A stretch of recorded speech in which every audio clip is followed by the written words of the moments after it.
Great, yeah. I'd like to thank the BCGS for this, allowing me to present you this work. And this comes about really because of something I've been thinking about for many months now.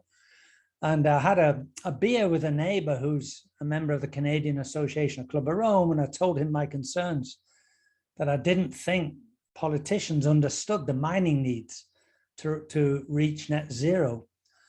And he said, well, you should give a Canadian Association Club of Rome talk. And I did in June, but I've since been adding and adding. So I've got 132 slides I'm going to present to you in a very quick time because we have something else coming on shortly.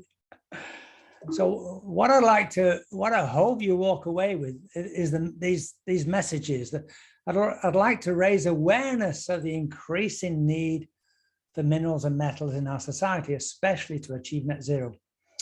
And our deposits are depleting and we're having difficulty finding new ones. And you're probably all very familiar with this, so I can go over that sort of stuff very quickly.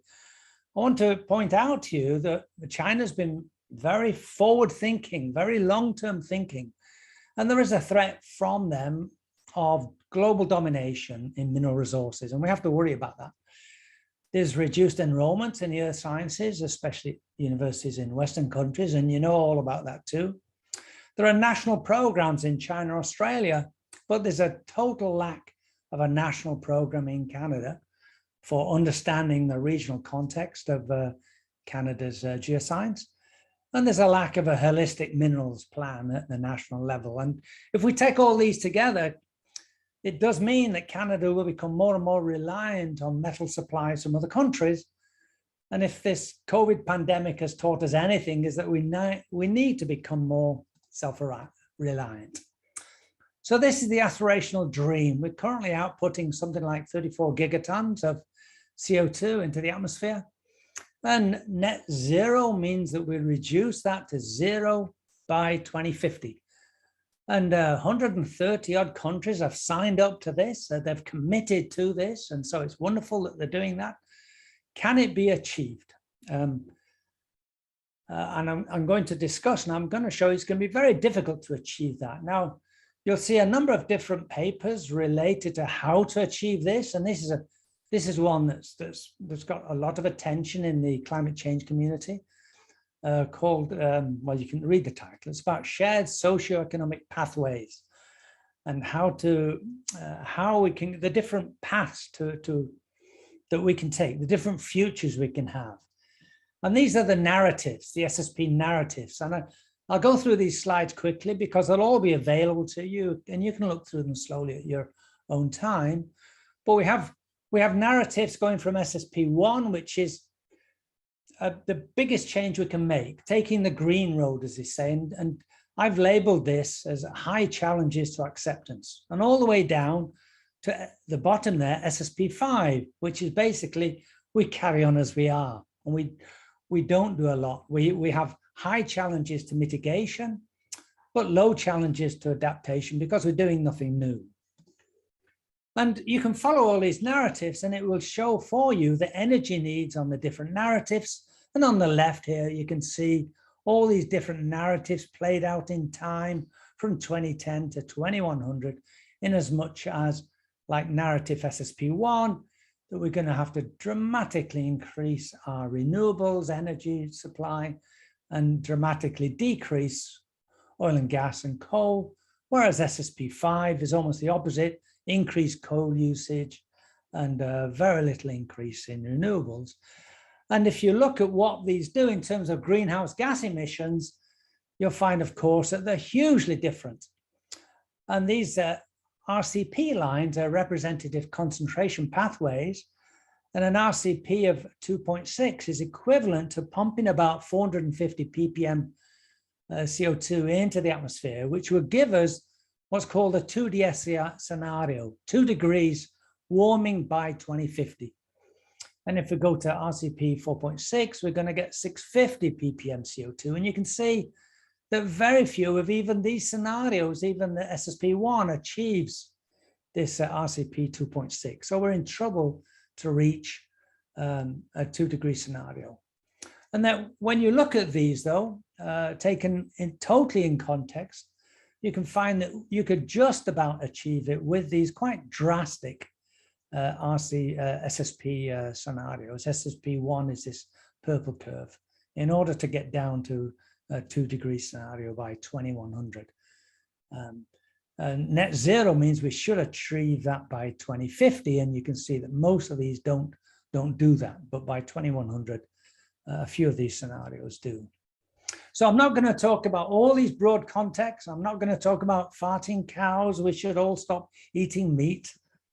And I'm also not going to talk about the challenges to net zero, and these challenges basically coming from the oil and gas industry. And it was news to me of a few days ago that in fact the International Monetary Fund points out that we are funding the fossil fuel industry at the rate of $11 million a minute. And the thing about the oil and gas, the fossil fuel industry, is that they knew what was happening. Some confidential documents from Shell that were discovered recently showed that they knew this 20 years ago. They knew the impact they were having on the climate through their methods. So what I am going to talk about is how we go from 2021 to 2050, trying to achieve these goals. And we're not going to be able to do that without a lot more mining. And I'm not the first to say this. Jonathan Amos of BBC said this on 24th of May. Move to net zero inevitably means more mining. Northern Miner said this in mid-July. Base metal exploration expected to benefit. The federal government, Canadian federal government, in February formed a net advisory body of 14 members, all very influential, very high power. None of them has mining experience. And so the federal government is not getting any of this input. If we look at emissions by sector, you'll find that, of course, energy and transportation added together are the biggest two. So let's attack those if we want to reduce carbon dioxide emissions. Now, what amount of mining? Here shows the amount of mining done in 2019. And of course, most of the mining is iron ore. And then you can see here, we'll talk a lot about copper. And then over here, all the precious metals. Very small quantities, but even those have to ramp up significantly.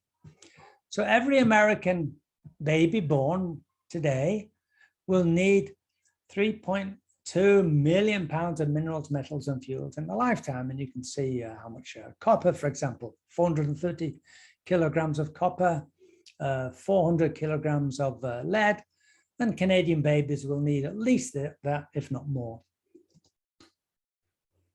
One thing that might surprise you, and it did surprise me when I found this out, when you looked at the first generation of cell phones and the metals that went into those in terms of the elements, if you like, in terms of the periodic table, you can see that something like 20% of the periodic table went into that cell phone.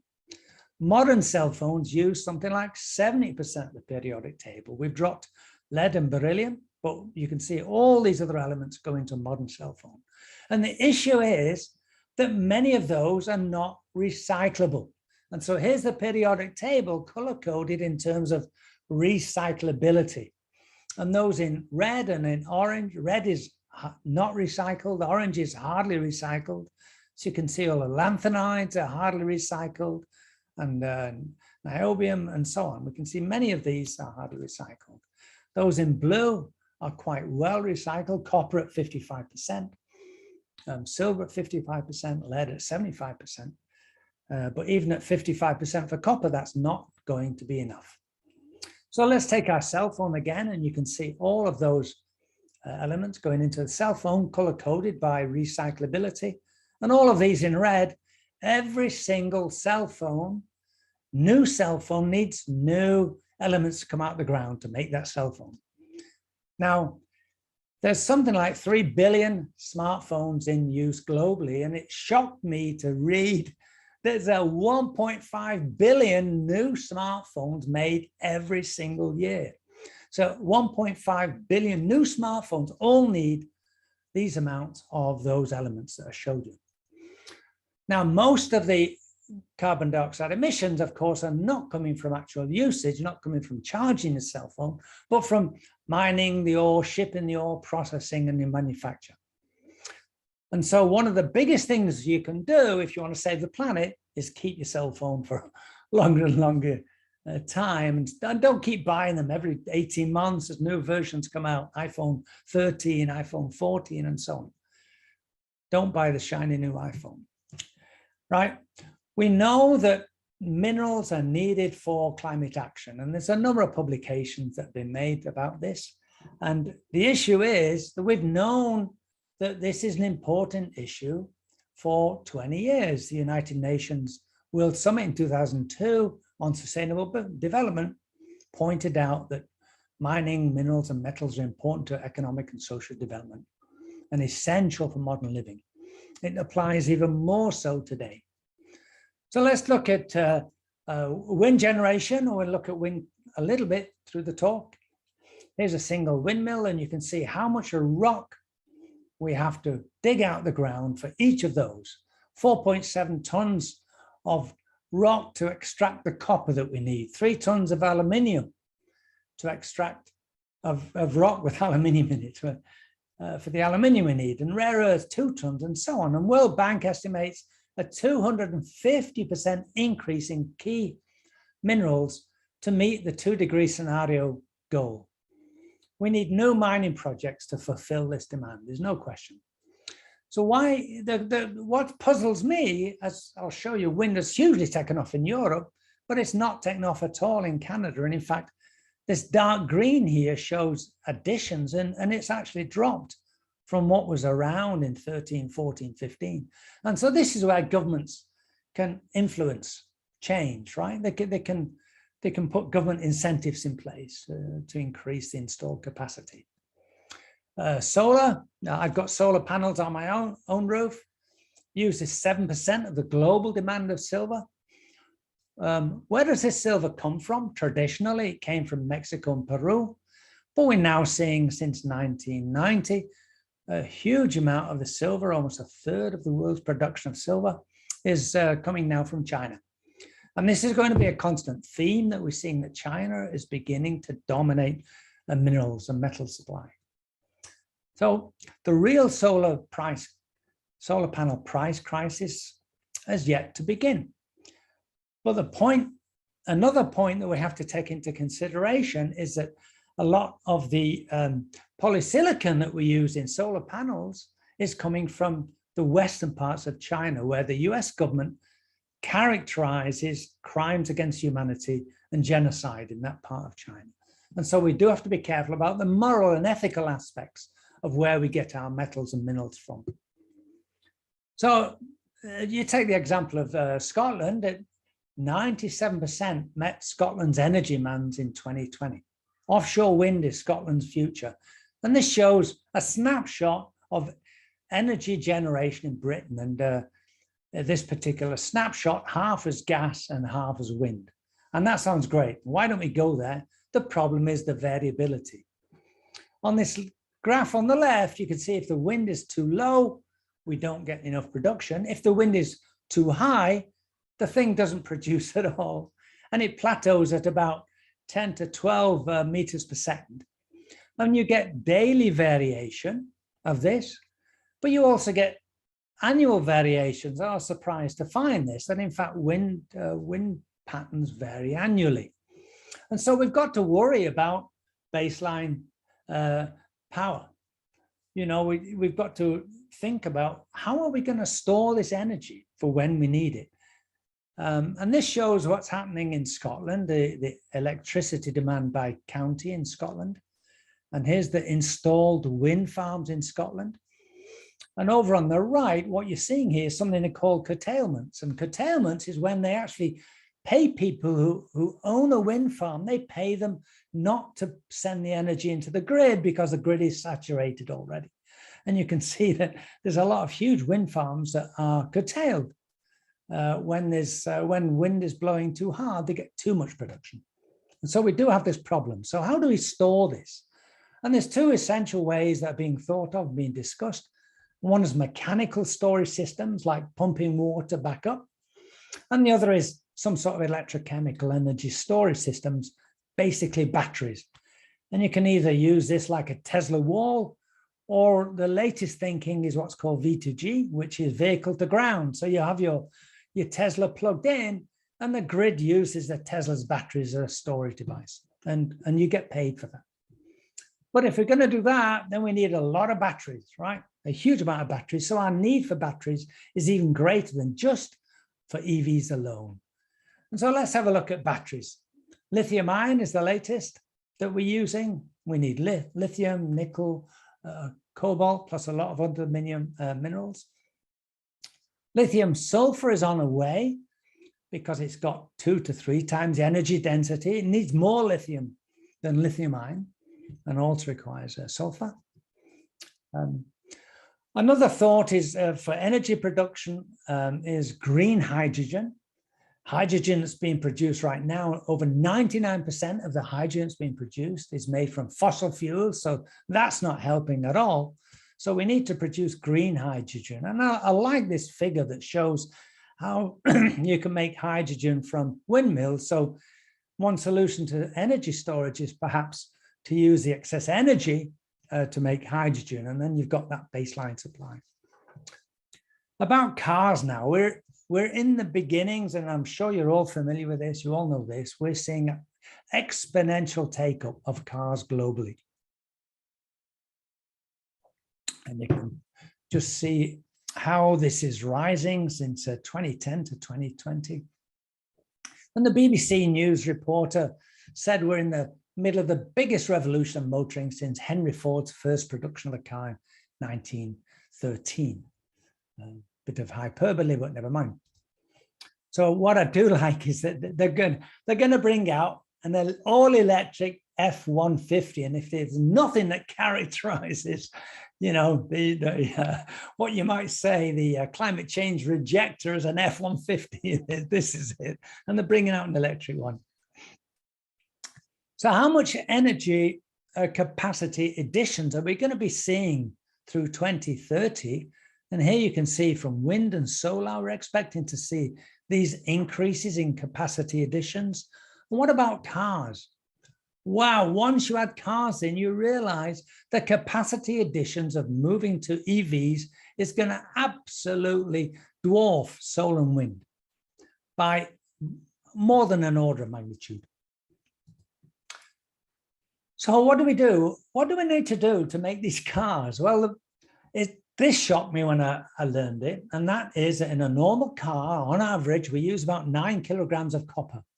In a hybrid, we use 40 kilograms, so we're using about 4 times as much. In an all-electric EV, we're using 9 times as much copper as in an ICE.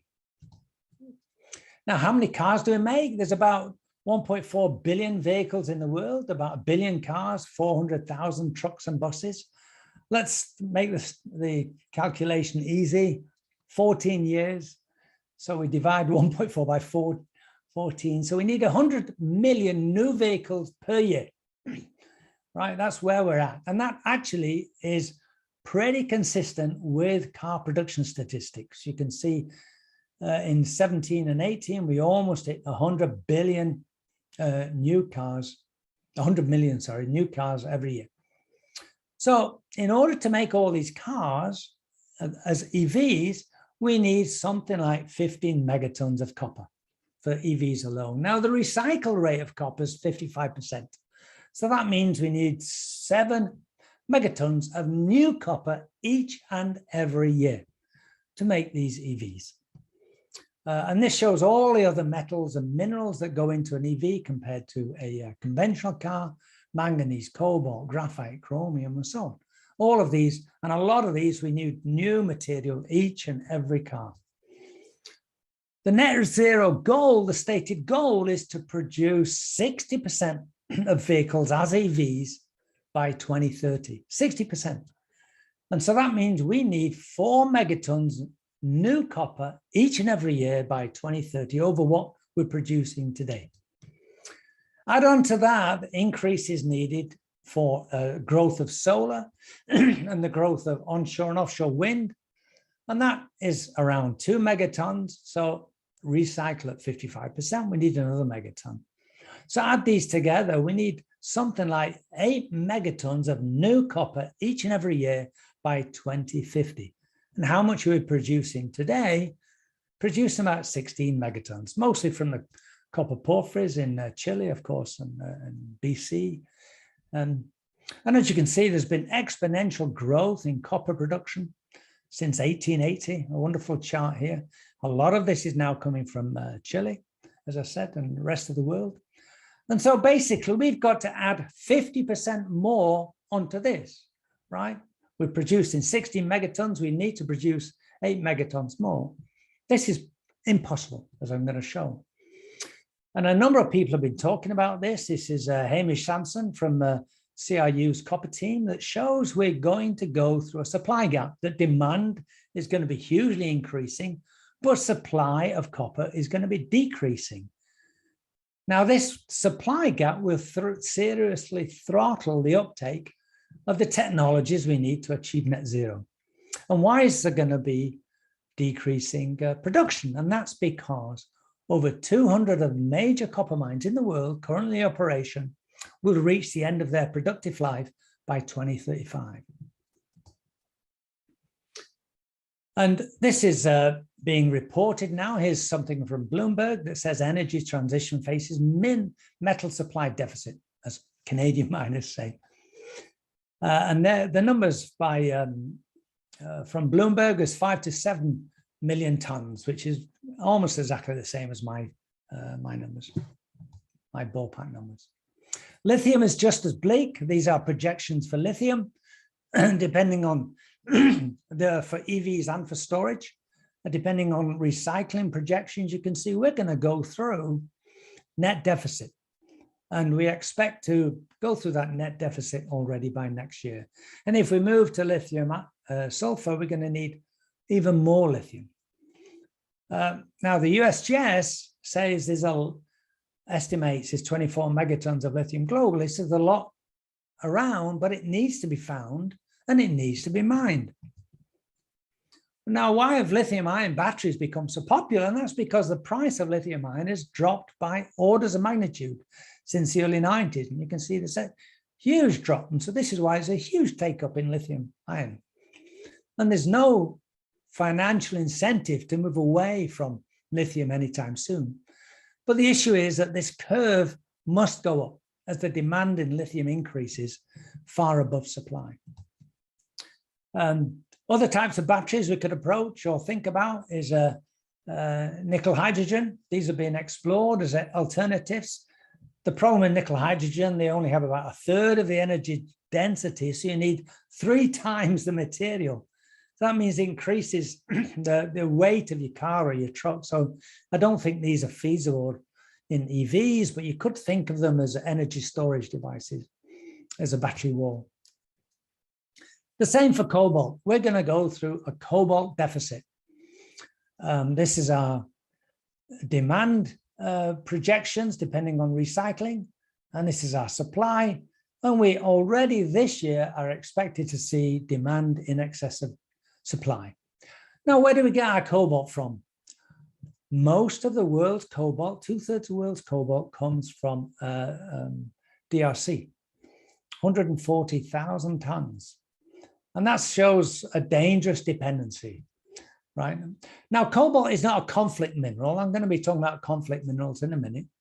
But many of the essential minerals are currently geographically restricted to countries that have questionable human rights records.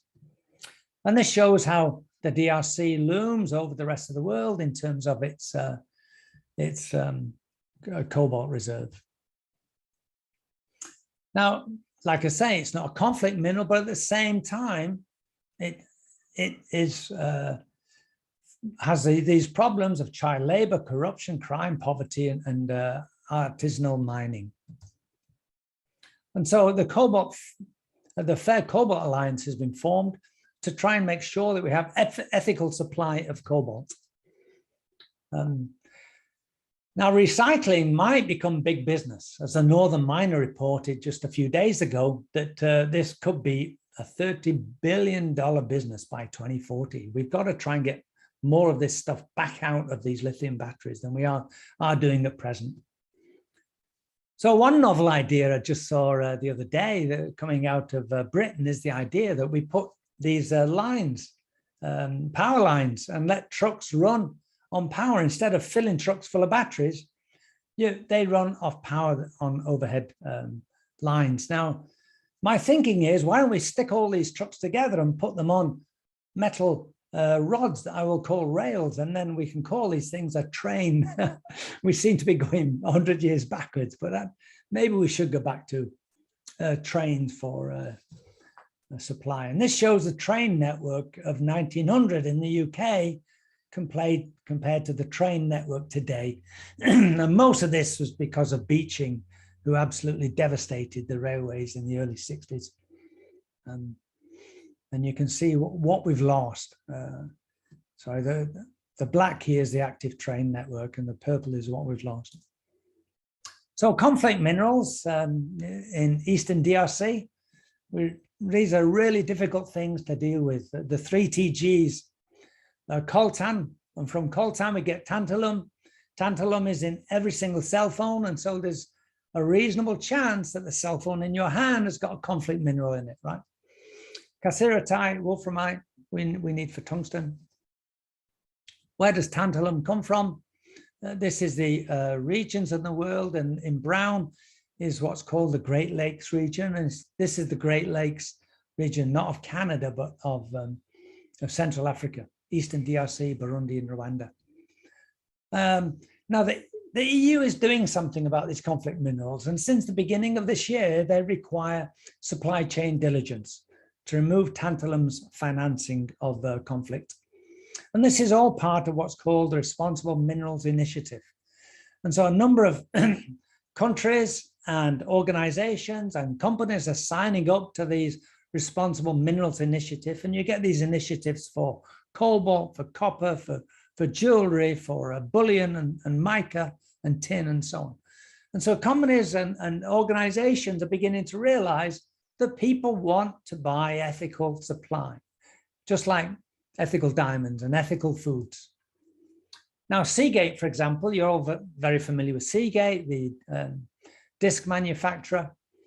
They've adopted this fully, and they have full supply chain diligence of every single part that goes into all their discs. And so this should be a reason for you all to go out and buy Seagate rather than something else. And the companies, car manufacturing companies, are also signing up to supply chain diligence of cobalt. Here you can see that Tesla, BMW, Volkswagen, and Ford all signed up to Responsible Minerals Initiative to make sure that all of the minerals that go in are ethically supplied. There's a huge carbon cost to produce the metals we need. Extraction and processing requires a lot of electricity. And some companies are addressing this. Boliden promises to provide copper with a lower carbon footprint. I mean, if you drive an EV, you should not think that you're being ethically clean in as much as the production on manufacturing of an EV is equivalent to driving an ICE 200,000 kilometers. Now, niobium is an example of supply risk, in as much as 95% of the world's niobium comes from one country, Brazil. Another 5% from Canada, fortunately. As you can see, there's a huge amount of reasons that we need niobium: jet engines, rockets, accelerators, scanners, NMR equipment, and so on. And so this is an example of supply risk because we've got a dominant supply. Now, the issue of supply risk has been categorized in the US through the US Open File report, showing for all the different elements what their reliance is on different countries. And here's the reliance by the US economy from metals and elements from China. You can see a lot of these elements there's a huge supply risk because China dominates global production. Now, the problem with the way that we're moving things around the world right now is the shipping adds significantly to our emissions, our greenhouse gas emissions. And this shows all the shipping routes. And in green here is the amount of ore, slag, and ash that's moved around. And you can see it's a huge amount of the stuff that's shipped around the world. And in fact, here's the value of this HS26, which is all these ores. Not only is it the greatest by volume, it's also the furthest shipped of any other commodity you could think of. And so we're shipping these ores backwards and forwards. We're shipping them from Argentina to Chile, to China for processing, and then back to the US for manufacture. And this shows, for example, lithium and cobalt and nickel coming into China for refining and then coming to America for cell production of lithium-ion batteries. And so there's a huge cost associated with that, right? Now, Tesla co-founder aims to build an entire US battery industry, but he needs to cut this battery supply chain. So how can we ship things without so much impact on the environment?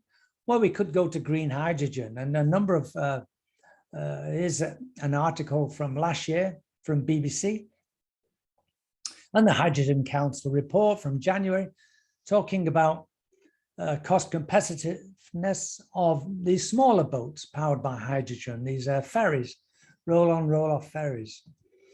So if we want to do this on the big scale, if we want to scale up to all the world shipping, we can use a number of sources of energy, biofuels, green hydrogen, methanol, ammonia. And if we don't do that, you can see these various scenarios here, that if we don't move to this green scenario, if we stay as we are, we're going to get the SSP5. Remember those SSPs? The SSP5 means business as usual, huge amount of heating, huge amount of carbon dioxide into the atmosphere. And so we do have to move to responsible use of renewables. What we really need to do is we should be sourcing things locally, and we should be processing locally, and we should be manufacturing locally. And Rio Tinto has just opened a new scandium mine, and it's wonderful to see these things happening locally rather than shipping them around. So back to the needs, and this shows from the World Bank report 2017 the amount of lithium that we need to meet various scenarios. If we want to achieve the 2DS scenario by 2050, we need 1100%. That means 11 times more aluminium, 11 times more cobalt, 11 times more iron, more lead, more lithium, more manganese, more nickel than we're producing today. If we only mine twice as much, we're going to hit the 4-degree warming scenario.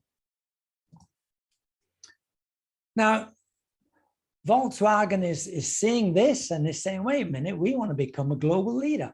So they want to partner with battery materials suppliers in order to build 6 battery factories across Europe together with partners. None of this is happening in North America or in Canada, right?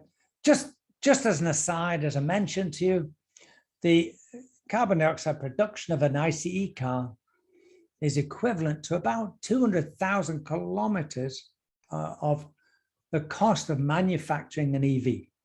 So an inconvenient truth is that EVs may offer a negligible CO2 difference from ICE vehicles. And its lithium batteries' dirty secret is that manufacturing them leaves a massive carbon footprint, right? Now let's get back to solar voltaics.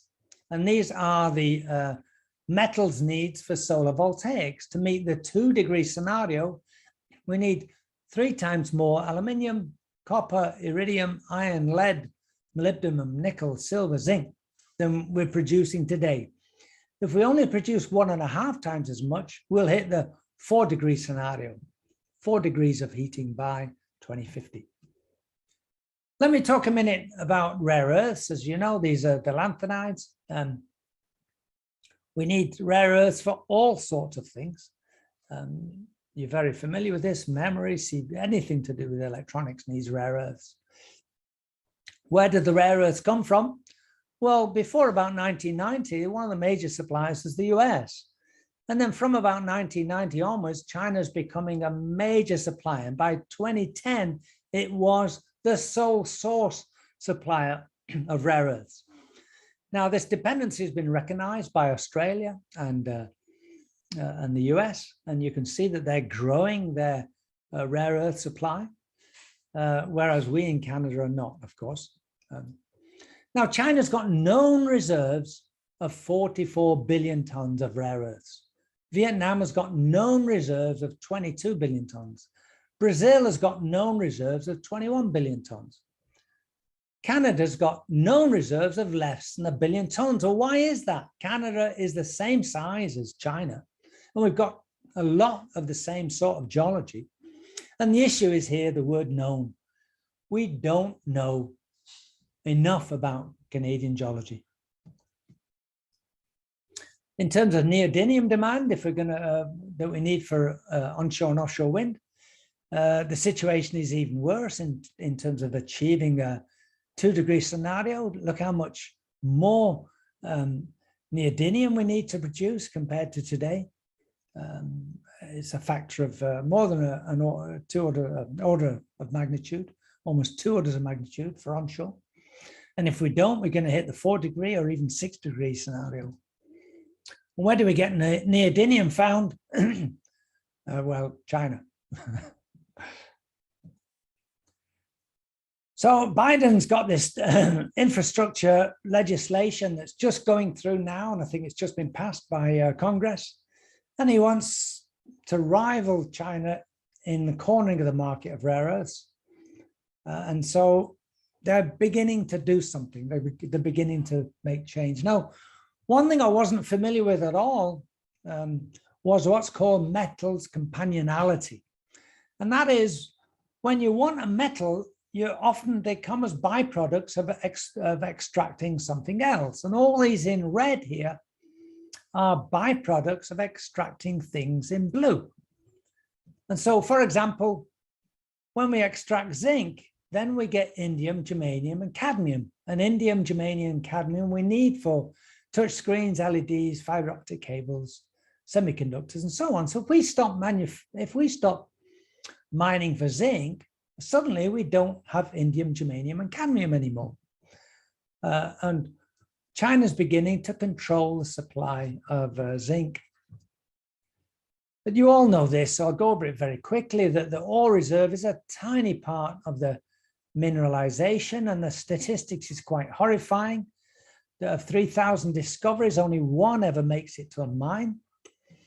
And worse than that is the time it takes to come to a mine. In the 1950s, within 15 years, 50% of major discoveries have made it to a mine. By the 2000s, it's less than 10%. You can see these lines here are the rate to make it to mine, and the gradient is significantly lower than it was in the 50s and 60s. So we're taking much, much longer to bring these major discoveries to mine. So it's harder to find, and we're not bringing them to mine quickly enough. And so demand is going up, discoveries are going down, number of holes are going down, costs are going up. Sorry, holes going up, costs going up. Capital available is going up. Exploration efficiency is going down, length drilled is going up. So we've delivered a close to 0 return over the last 10 years if you're investing in mine. It's different now, it's changing now, but historically, you didn't really want to be investing in mining. Discovery rate is decreasing, and this shows the discovery rate of new mines, and the gold in the gold color, base metals in green. You can see the discovery rate since 2010 significantly decreasing. And discovery space is getting deeper, and the deposits are getting smaller. Each of these dots represents a major deposit that's been found since 1900. As you can see, they were all near, at surface or very close to surface. Green is copper. And then over time, particularly over the last 10 years, these discoveries are now down generally at 500 meters or deeper. And they're generally much smaller than they have been in the past. So discovery space is getting deeper, deposits are getting smaller, costs are going up, and yet we need more and more. Now, BHP is one of the few companies I know that is recognizing this. It's doubling its base metals exploration budget. Now, we know where to look. We know all about tectonics. We know how these things are formed. We have a very good idea of exactly where to look in a regional sense, but we don't know the specifics.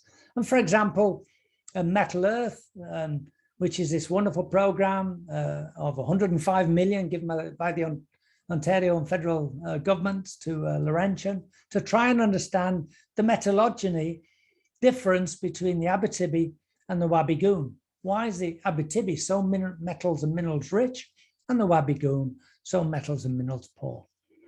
And so that hopefully will help us to know where to go and why to go where we go. The Australians are doing a great job, and they have to use a lot of geophysics in Australia because they've got all this regolith on top of their subsurface, on top of basement. Now, magnetotellurics has been spectacularly good, and this is an image of the so-called fingers of God from Graham Heinzen, showing this finger coming right up to Olympic Dam, the world's type example of an OECG deposit. And a couple of fingers going up to Werder Well and to Vulcan. These are non-economic, also known mineralized areas. And so this type of thinking is huge now in Australia. The problem is people. The number of people entering the game is reducing. If we look at this pie chart, you can see that half the members of the SEG are old, all older than 55. And the number of young people is quite small. Personally, I think it's a great game to go into. The unemployment rate is low. And the nice thing I like to see is that there's a gender equity in terms of income between males and females. And so this has been recognized in a number of countries. Unfortunately, mining is associated with low and dirty technologies, low technology. I don't understand low technology. The modern mineral exploration methods are just as advanced as those used in space exploration and medical sciences. And global trends, this shows employment in the fields. You can see that there's been a down drop of employment figures in Australia, United Kingdom, United States.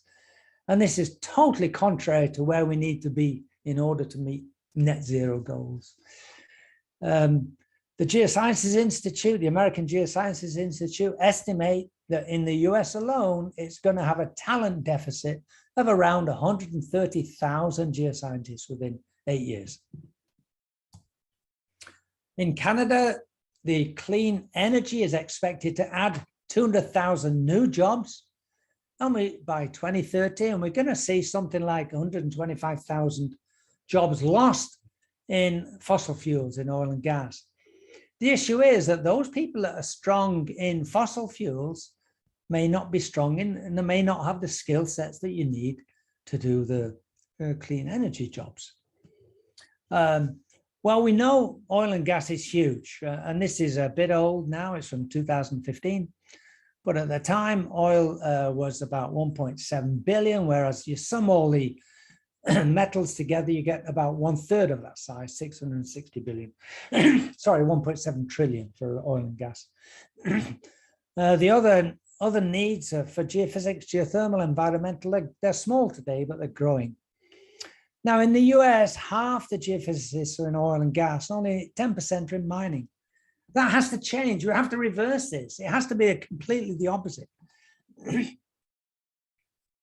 So teenagers are concerned about climate change and they're hesitant to pursue a career. So oil and gas is trying to pivot and reinvent itself as a green energy industry. And I won't get on this discussion about SEG. Some of you have seen things we've been talking about on the future of SEG.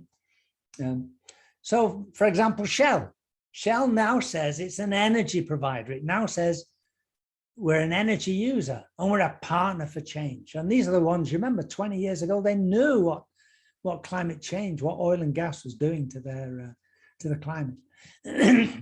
Shell's target is to become net zero emissions by 2050. But their way of becoming net zero emissions is that we're going to be more efficient in how they burn the fuels. It's not that they're going to stop producing petrochemicals, but they're going to do so in a manner that doesn't produce carbon emissions. Geophysics is growing, and this particular group think that there's going to be high growth of geophysicists, need for geophysicists in the Americas, compared to a lower growth in Europe. The projected market of geophysics is 14 billion in 2018 and expected to grow by 50% in 2025. And that's just to keep our heads above water. That's not, you know, we're going to need a lot more than that if we're going to meet net zero goals. Now, China knows something about this, and they've got this program called Sinoprobe, and the Sinoprobe program is huge. It's a 12.4 billion Canadian dollar program, equivalent to about 10 Canadian dollars a person. And so the Chinese have managed to elevate the earth sciences to the same level of importance as the space sciences and health sciences. And those of you that read BBC News, I'm not a monarchist myself, but even Prince William is saying, and this is probably because all these rich people keep flying into space, he suggested that entrepreneurs should focus on their resources on solving problems on the Earth rather than engaging in a new space race. And I don't understand why we spend far, far more to understand exoplanets than we do to understand our planet. Externally, just to show China's dominance, by 2005, China controlled 7 mines outside its borders. And by 2018, it was controlling 60, and that number's doubled by today. China's dominance in steel, as you can see, has increased. It's now producing half the world's steel. And this, of course, is being produced using fossil fuels. Volvo has announced just a month ago that they will only use steel for their cars from 2025 onwards that have been produced from renewables. And we have to do this. We can't fake this. We can't just drive an EV and think we're morally superior. Australia has got a national program called Uncover to try and understand what they have beneath their cover. And it's got a number of components. The geophysical ones are a regional EM study using MT, and you can see these station locations. Regional airborne EM study coverage and a seismic array. And this Exploring the Future program, a $225 million program. Ironically, this money is coming along and all this data is coming along just exactly at the same time when Australian universities are cutting down on the provision of earth sciences at the university level. And this is something that my colleague Kate Selway put together last month and just shows where earth sciences is going at the universities across Australia. And in fact, at the end of all these cuts, there'll be very few universities actually teaching geophysics. So in Canada, we're doing a lot of talking, but not much action. We've got the right ingredients to be an EV battery leader. We have the same geology as other countries, but we're not exploiting it. We've got a once in a generation opportunity to establish ourselves as a major player, but we're not doing it. Now let's have a look at the major mining companies in the world. Of course, our major companies, Malcolm Bridge, Inco, they've all been bought up by global majors. And so when you look at the top 25 by market capitalization, there's only one Canadian company, which is a potash company, 14. We have no national focus. We have no major Canadian mining company for net zero metals. And when you look at all of these minerals on this list, you can see we hardly appear. We appear in the second place on niobium, as I've discussed. We're not the world leader in production or the second leader in production of any of these. Why the heck not? If we don't do something soon, we're going to have to import all these metals from others and be at their mercy for access. I took this the other day from a USGS. This shows a map of known major mines in North America, and there's just a great big white space in Canada. We know too little, far too little. Now, the Tesla chair, Robin Denholm, went down to Australia in June and gave Australia $1 billion investment to grow the electric vehicle demand. And she said, Australia is the only country in the world with the resources in all three of the critical battery metals. This is absolute nonsense.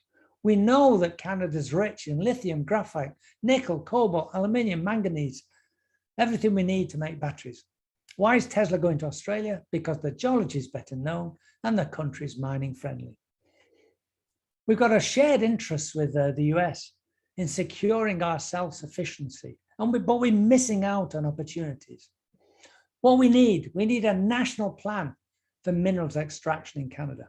We need a national commitment that no minerals will come to Canada except those certified by the Responsible Minerals Initiative. We need a national coordinated strategy to map the whole of Canada at regional scale using deep crustal mantle imaging, geophysical and geochemical methods. I think there's little sense sending out geological mapping groups to map postage stamp areas of Canada. We need to know the whole of Canada first. We need a national strategy for training geoscientists who are comfortable with geology, physics, and chemistry. Universities is where the geoscientists is trained, but earth sciences are under threat everywhere due to low enrollment, and the universities are an island unto themselves, and there's no national coordination. We don't need a lot of geoscientists. It's not like engineers and lawyers, but we do need enough, and we're not getting enough, and we won't have enough. And we need coordination at the national level of all our geoscience societies. So in conclusion, there's no path to net zero without a lot more mining. Huge numbers of new economic deposits have to be found and must be found very quickly and must be brought to mine very quickly if we're to achieve net zero and to continue technological advances without severe throttling of progress. All the easy to find deposits have been found and are being exploited. Deposits must now be found in the hard places, hard because of geography and politics and because of debt. The drive to net zero cannot come at the cost of environmental degradation or of human rights abuses. And that's where in Canada we can stand up and say, we're not gonna have this. Canada can contribute significantly through clean mining, resulting in ethical supply. But we know far too little about Canada's wealth. And this should be a national strategic issue. And as Benjamin Franklin said, by failing to prepare, we are preparing to fail. So I'd like to just acknowledge my PhD mentor who started me on this journey, this inquisitive journey, everybody in Canada who's been with me on this journey. Simon Jowett of University in Nevada, Las Vegas, who provided his GeoHub talk, and BGS for this invitation to present my thoughts. And I'm sorry I've gone a few minutes over.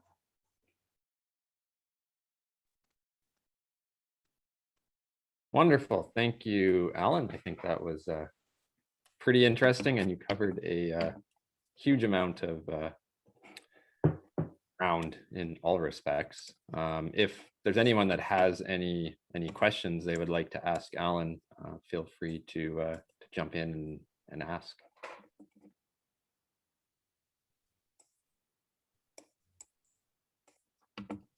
Alan, can you hear me? Yeah. This is Ron Close. Hey, Ron, hi. How are you doing? All right. I've heard recently about some tests of shipping hydrogen through existing pipelines. That's just to say, replacing the oil that goes through the pipelines with hydrogen as a test. And it seems to me that getting back to the use of hydrogen for vehicles and other things, that this is a way to generate the hydrogen and then get it to where it needs to be by so many existing pipelines or new pipelines. Do you have any comment on that? Not really, Ron. I haven't thought of it. The only thing I would say is that hydrogen is quite low energy density. So, you know, you have to put a lot of it through. I don't know whether the existing pipelines have got the volume capacity that you'd need to make that a worthwhile. Well, I've heard that there's a 43-kilometer test pipeline. I can't remember whether it's Canada or Australia that has already been cleared and have sent hydrogen, successfully sent hydrogen through it. Oh, brilliant. For a 43-kilometer length. But I don't know any of the details. I just heard this through talking to a friend. Yeah, no, that'd be brilliant. Yeah, let's talk to the Americans about putting a pipeline across the border. Right. Anyway, good to hear from you and know that you're doing well. Great to see you.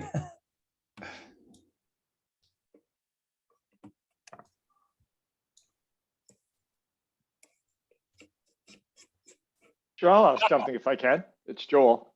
Hi, Alan. Hey, Joe. Hey, nowhere in your talk did you mention nuclear.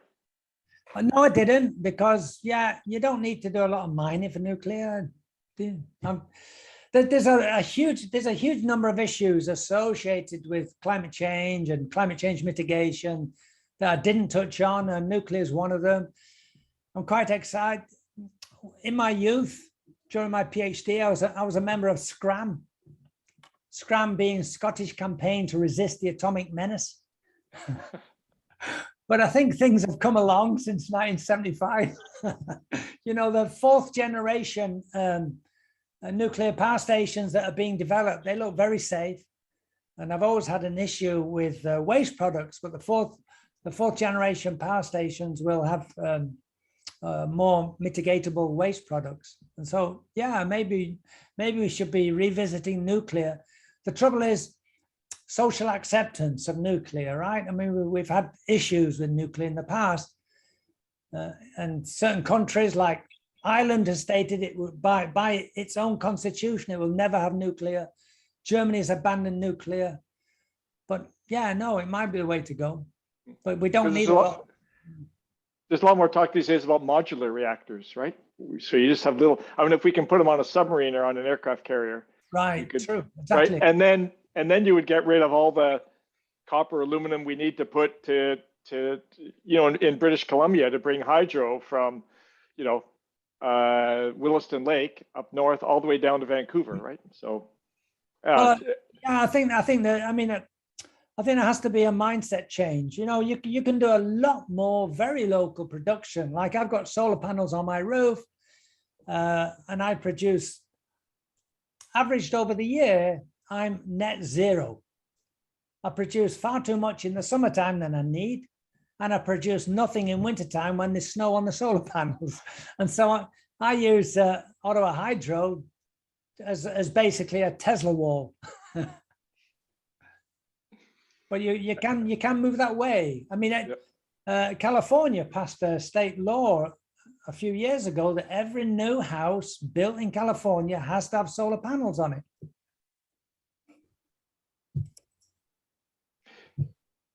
Yeah, probably makes sense. Although I do remember a number of years ago, there was, you know, because of subsidies for solar panels in Germany, Mexicans couldn't afford them. Right. So a country where it's sunny like 3 months a year, everyone was putting solar panels on the roofs, and in the country where it was sunny, you know, 11 months a year, they couldn't afford to. So things get skewed as well, unfortunately, right, by politics and.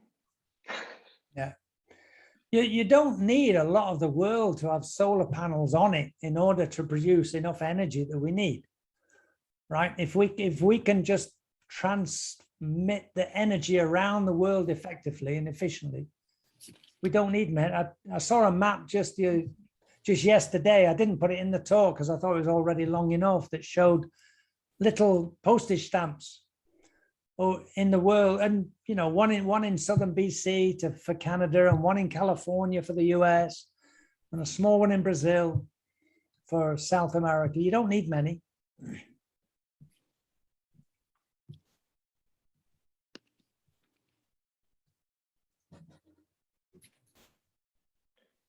Someone else must have a question.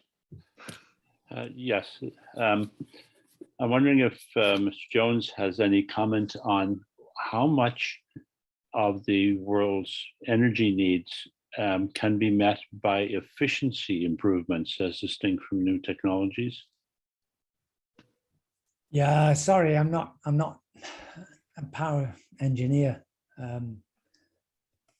I wouldn't know how to answer that. I think well, I do know, for example, solar panels. My panels are 10 years old, and they're 17%, only 17% efficient, and that's crept up now. The new panels are 21% or so, and that sounds, oh, it's only 4%, but it's actually 25% more efficient.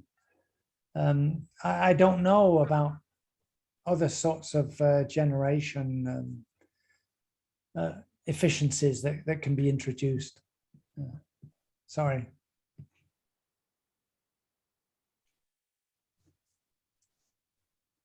So Alan, there was one question kind of by Graham about how to kind of take these topics and recast them so that social media and other news organizations pick up on them.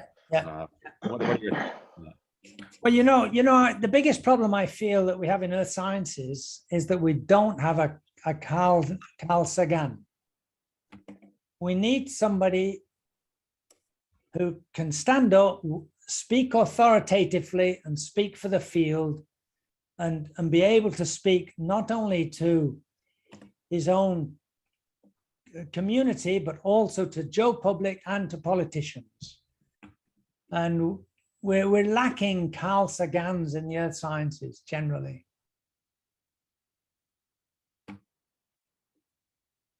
Any suggestions on how we might find one of those? Or well, yeah, there's this guy that's on this call called Ron Close. I mean, he's the closest we've got in Canada to a Carl Sagan. You could stand up, Ron, and I think you might be overstating it somewhat, Alan, but I agree. I was going to ask you about, I mean, a lot of your slides and your comments are too detailed to give to politicians or something like that, obviously. Yeah. But the thing is, somehow the message that you're conveying in this talk needs to get outside the geoscience group. And, I don't know whether you can get yourself a talk with, what do they call it? Do they still have those breakfast things with politicians that yeah, funnily enough, I sent a version of this talk already into the director of the GSC, and he talked about setting something up like that, one of the breakfast with eggheads sessions. Mm-hmm. Yeah, breakfast with eggheads, right? Yeah, I've also sent it in to the Minister of Natural Resources and the Minister of Environment and the Minister of Climate Change, and didn't get any reply. But I think, as you say, Ron, the talk's too detailed. It needs to be synthesized down to bullet points. Absolutely, down to half a dozen slides and points, because that's really the only way that you seem to be able to get to politicians. Yeah. Well, I'm not sure I'm the person to do that. I think we need a media person to probably work with us on this. Yeah. We remember in Lithoprobe, I had a media person who helped with a lot of the he was great. External, and he did a good job. Yeah, that's what we need. Maybe Kegs and BCGS could fund a media person to work on this and get the message out.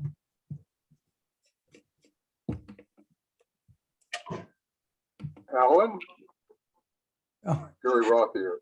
Jerry, I saw you come in. I thought, oh no. I feel particularly, shall we say, satisfied that now I've actually heard your full talk, and it was indeed, as I commented, magisterial and thorough as I expected. I hope I get a chance to look back through your slides at greater leisure, because as Ron commented, there's certainly information density to go with the energy density that you're trying to, or you're presenting. But I think one takeaway here, among many, is the complexity of the whole economic engine and its technological underpinnings. And yes, it can be simplified for kind of media consumption, but to make policy, you really have to understand those messy details, which are many of which are in your presentation. In other words, for instance, if we ethically source tantalum, there are a lot of poor people in the Central African Republic who will go hungry. And, you know, it's a convoluted and not necessarily or non-linear interaction. Right. And of course, I've made a similar comment about the role of SEG in mining geophysics, but as you said, we won't go into that. Yeah. But anyway, I do look forward to further consideration of your, you know, your sort of voluminous evidence you presented. And as you noted, I did offer some comments along the way.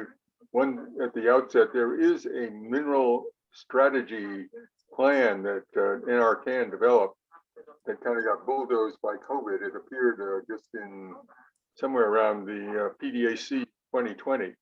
and it contains many valuable and useful recommendations and strategies, many of which are echoed in your comments, but it has received kind of zero attention for obvious reasons. Anyway, there has it been was some great. talk to maybe having a mining for net zero session at PDAC. I don't know whether that got any further than just talk at this point. But I think that's where we need to be. We need to be at PDAC because politicians come to that. Policymakers come to that. Yeah. Well, politicians will never quite reach the level of understanding that you have. So I nominate you to run the NRCan.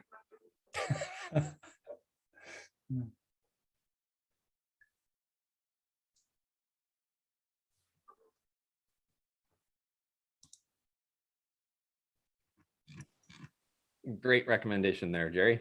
Who knows if Alan will actually take you up on that. But, Yeah. Something to consider if you need a Okay. second post-retirement objective. If there are any other questions, jump in. But other than that, I think it's been a pretty fantastic talk there, Alan, with a lot to kind of chew on. So I certainly look forward to watching it again and digging into certain slides in more detail.